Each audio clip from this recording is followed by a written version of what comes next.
There are between 2,500 and 4,000 Hells Angels in the world right now. They're on every continent except Antarctica.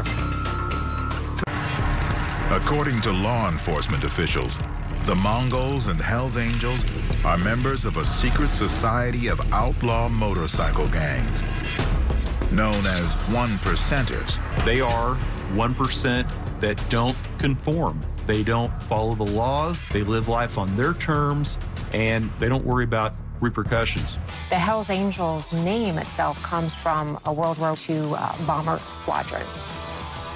The Hells Angels adopted red and white as their colors and decorated their jackets, or cuts, with the club's name and chapter along with their logo, a winged skull wearing a helmet. We adopted a lot of the military styles, so they have a patch system that is modeled after the military medals. They have a rank and file system, very much like the military. They have a hierarchy within their own group that is very much like the military. One member transformed the Hells Angels into the world's largest and most powerful motorcycle club, Ralph Sonny Barger.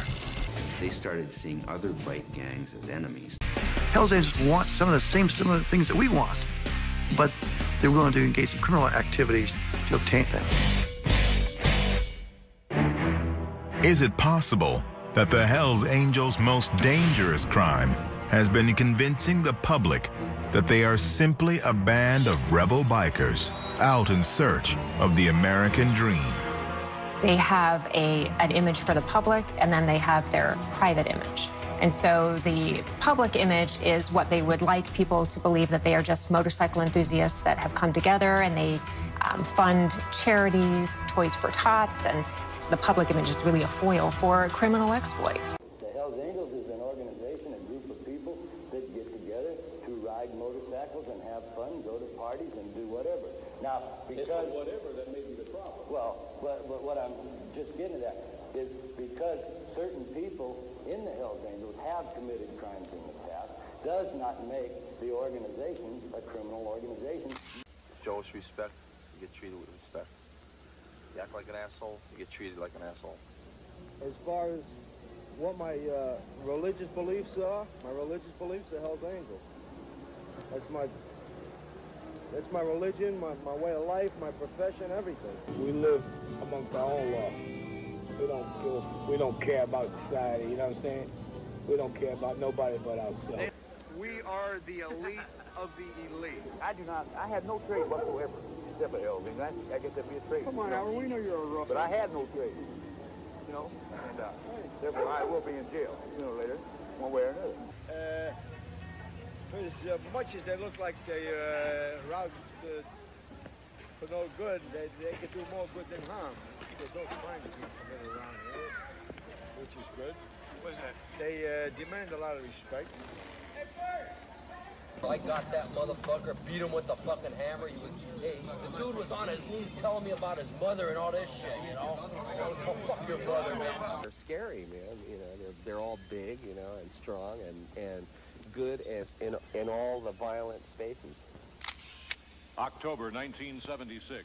In Sacramento, California law enforcement officials are continuing to alert legislators about the dangers of so-called outlaw motorcycle gangs. High on their list were the increasingly notorious Hells Angels, whose alleged involvement in organized crime and violence has made them a major target in the current statewide campaign. That's another subject that always pops up when people start talking about the Hells Angels. Violence. The no bullshit, take care of business kind of violence. From what we've seen, the brothers don't go looking for trouble, but they do have what you might call a reputation, and it attracts more than just the law's attention. I was invited to the Hells Angels party downtown. Then out of a clear blue sky, a fucking pirate with black hair and a black beard spun me around and boom! Right across the top of my head. The Hells Angels have quite a mixed reputation, with a lot of people seeing them as racists. We asked Sandy if this was true of the club. Some of us are prejudiced, but myself, I grew up with a lot of black people, but I believe deeply that you judge a man by his behavior, not his color. July 2nd, 1980. The federal government's year-long effort to destroy the Hells Angels Motorcycle Club collapsed today when jurors were unable to reach a verdict in the 9-month, multi-million-dollar trial. Leader Sonny Barger and other club members were acquitted of racketeering charges, but government attorneys pledged they will retry the case once again. They shoot one, and they've got 10,000 shots coming back at them, so they better be ready to fight. They start trying to tell us there ain't gonna be no Hells Angels. They better get it on. They ain't getting my gun until they pry it out of my cold, dead fingers. I ain't taking my patch off until they take it off my body.